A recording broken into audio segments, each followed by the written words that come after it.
National Grid will be making serious upgrades and improvements to its lines and poles in the North Country in many areas in the next many years. While the full scope of the project isn't quite known, New Bremen is a community in Lewis County that is a bit nervous. And we learn tonight why that is with 7 News reporter Mark Mason Jr. Power upgrades are coming to the town of New Bremen, but residents are worried what that might do to the community. It's the fear of the unknown.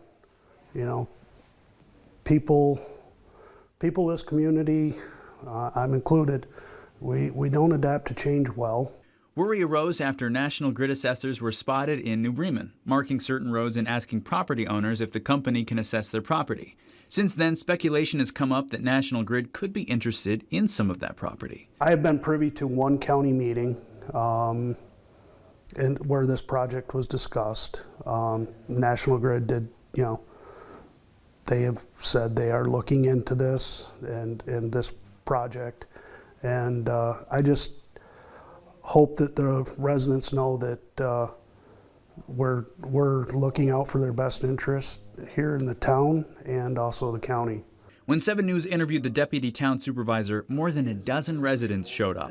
Word got out. Octor says that's evidence people want answers. Why all of a sudden now do they have to change? Tensions seemed high, but nothing is certain as National Grid finalizes its plans. Jared Paventi with National Grid tells 7 News the team is only reviewing existing transmission corridors and collecting information for the project's design as part of the preliminary work for the project. Paventi also said National Grid is looking forward to a dialogue with the community when they have completed their studies. Mark Mason Jr., 7 News.